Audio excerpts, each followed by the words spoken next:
Hello guys. जय जगन्नाथ, राधे राधे। आप सभी लोगों को, आप लोग कैसे हैं? आशा करती हूँ आप लोग बहुत अच्छे से होंगे। आज फिर मैंने एक न्यू कहानी लेकर आप लोगों के पास आई हूँ। आप लोगों को एक बात मैं बताना चाहती हूँ। जो आप कमाते हो, इतना सारा धन कमाते हो, इतना सारा अपने पास ज्वेलरी है, गहना है, सब कुछ है। आप कमा कमा के अपनी ज़िंदगी में सब कुछ हासिल करते हो, पैसे, बैंक बैलेंस सब कुछ बढ़ा देते हो।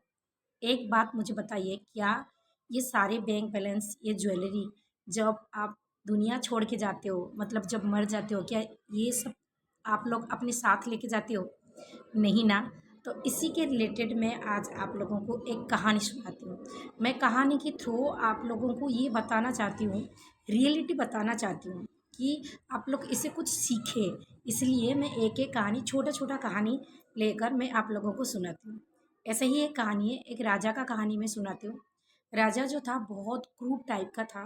वो अपनी प्रजा को लूट कर, रुला कर, ऐसे मतलब बहुत ही ज़्यादा, कहते हैं अत्याचार जो बोलते हैं, अत्याचार करके लोगों से सोना जेवरात गहना सब लूट कर वो लाता था। बहुत सारा उसने लूट लिया था। तो लूटने के बाद इसने सोचा, इतने सारा मतलब बोरी बोरी भर के जो मैं बोल रही हूँ, ठीक है। तो इतना सारा जेवरात और ये इतना सारा सोना और इतना सारा हीरे, ये सब कहाँ से रखूँ? तो उसने सोचा चलो दूर, मतलब महल से दूर एक ऐसा जगह ढूंढ लिया जाए जहाँ की किसी को पता ना चले और इन सबको छुपा के रख सके।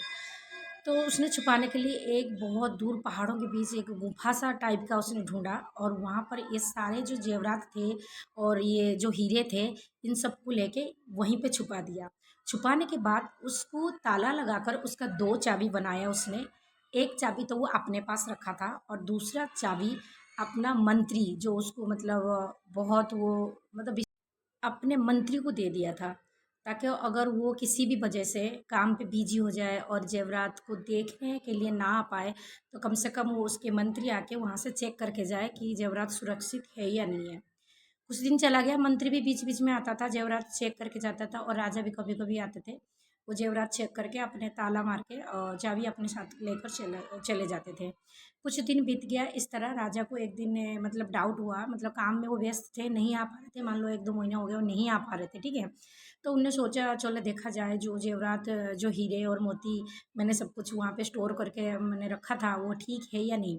तो ये सोचकर उन्होंने क्या किया, वो सुबह सुबह एक दिन निकल पड़े वहाँ चेक करने के लिए कि वहाँ पर वो सब कुछ ठीक है या नहीं है, ठीक है। तो वो वहाँ पर किसी को भी पता नहीं था, वो अकेले ही आए थे, उनके संग में कोई नहीं आए थे। तो उनने अपने ताला खोले और ताला खोल के अंदर अंदर गए। अंदर वो जैसे ही गए वो पूरा मंत्र मुग्ध हो गए। मतलब इतने सारे जेवरात और इतने सारे वहाँ पर थे सोने, मतलब चमकते थे, हीरे मोती सब में भरे हुए थे। वो देख के बिल्कुल अचंभा हो गए और मुग्ध हो गए, मतलब खुशी में वो झूम उठे, गाने लगे, पता नहीं क्या-क्या करने लगे। वो बिल्कुल कुछ टाइम उन्हीं के साथ स्पेंड करने लगे, जितने सारे ज़ेवरात वगैरह थे, उन्हीं के साथ वो स्पेंड करने लगे। तो इसी बीच कोइंसिडेंटली क्या हुआ कि उसी रास्ते में मंत्री भी जा रहे थे, और मंत्री ने उस तरफ वो खजाना जहाँ पर था ना, वो गेट की तरफ देखे, तो उनने देखे गेट खुला हुआ है। वो बिल्कुल डर गए। उनने सोचे शायद वो आए होंगे चेक करने के लिए और गेट खुले कर दिए होंगे। तो जिस वजह से गेट खुला रह गया कि कोई चोरी ना करके ले गया। बहुत सारी मन में बुरे ख्यालात आए और वो डर भी गए थे।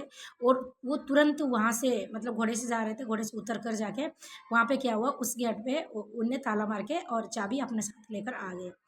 तो उसके अंदर तो राजा थे। राजा तो बहुत झूम रहे थे, गा रहे थे, नाच रहे थे, मतलब खुश थे अपने जेवरातों के साथ, बहुत ही टाइम स्पेंड। थोड़े टाइम उन जेवरातों के साथ उन्होंने टाइम बिताने के बाद सोचा, क्यों ना घर चलते हैं, भूख भी लगी है, प्यास भी लगी है। तो घर चल के कुछ खाना भी खा लिया जाए, पानी वानी पी लिया जाए। तो ये सोच के जब वो गेट के पास आए, गेट को बहुत, मतलब गेट खोलने की कोशिश करे तो गेट बिल्कुल नहीं खोला। उनने बहुत आवाज़ लगाया गेट को, बहुत बार उनने मतलब हाथों से पीटे, फिर भी कोई आस पास में तो कोई नहीं था, वो तो जंगल था, पहाड़ी इलाका था, उसमें कौन आएगा। तो उनने पीट पीट के मतलब दरवाजे को बहुत तोड़ फोड़ किए, फिर भी कोई आवाज़ नहीं आया। चाबी तो उनके पास भी था, बट वो चाबी रह के क्या फ़ायदा, वो तो बाहर की तरह से ताला लगा ना, तो कैसे खोलेंगे, आप भी सोचो। तो राजा बहुत परेशान हो गए, बाद में बहुत परेशान होके उन्होंने वो जितने सारे सोने जेवरात और फिर हीरे सब थे, उनको एक दरी बिछाकर उसके ऊपर मोटा सा लेयर बना दिए, और लेयर बना के वो उसके ऊपर बैठ गए, ठीक है। बैठने के बाद उन्होंने उन मतलब सबको इतनी बुरी तरीके से उनका हाल हो गया था, प्यास भी बहुत तेज़ लगी थी और भूख भी लगी थी। उन्होंने उन हीरे जवाहरात को जाके बोले मुझे कुछ खिला दो, मुझे कुछ पिला दो।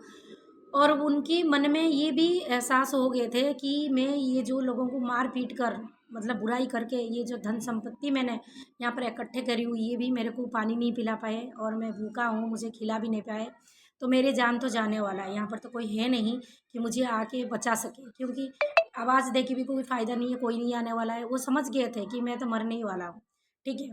तो ये सोच के उन्होंने वो चादर से बिछा के उसके ऊपर सारे ज़ेवरात रख के उनके ऊपर बैठ गए। और वो संदेश भी कुछ देना चाहते थे, कुछ लिखना चाहते थे, पर उनके पास उस टाइम तो पेन वगैरह नहीं था, तो वो नहीं लिख पाए। तो उन्होंने अपने हाथ काट कर दीवार पे कुछ लिख दिया। लिखने के बाद 1-2 दिन उन्हें ऐसे ही पड़े रहे, उसके बाद वो वहाँ ख़त्म हो गए। और इधर मंत्री बहुत ढूंढ रहा था कि राजा कहाँ गए, राजा कहाँ गए, पूरी चारों तरफ उन्हें ढूंढ लिया। जब राजा ही नहीं मिले तो मंत्री ने सोचा राजा तो मिल ही नहीं है, चलो एक काम करते हैं, इतने सारा जो जेवरात वहाँ पर स्टोर रूम में स्टोर हो के रहा है, चलो उसमें से कुछ निकाल कर लाता हूँ और अपना खर्चा पानी भी करता हूँ। ये सोच के वो वहाँ गया और आपने जब ताला खोला और अंदर एंट्री किया, तब उनने देखा, मतलब अचंभित हो गया। वहाँ पे एक लाश पड़ा हुआ है, वो राजा का लाश है। तो उनने बहुत अफ़सोस भी किया। बट इस कहानी से मैं आप लोगों को ये समझाना चाहती हूँ, आप ज़िंदगी में बहुत कमाते हो, बहुत कमाते हो, और वो पैसे आप अपनी कपड़े पे, शौक पे, मोबाइल पे, अच्छे-अच्छे मोबाइल लाना, अच्छी ज़िंदगी बिताना, सब कुछ पे आप खर्चा करते हो। तो मैं ये कहती हूँ, क्या जब मरते हो, क्या आप लोग उसको साथ में लेकर जाते हो? कभी नहीं। खाली हाथ आए हो, तो खाली हाथ जाओगे। जाने के टाइम सिर्फ़ आप एक चीज़ लेके जाते हो, लोगों की दुआएँ। जो दुआएँ आपको मिलता है ना, वही लेकर जाते हो।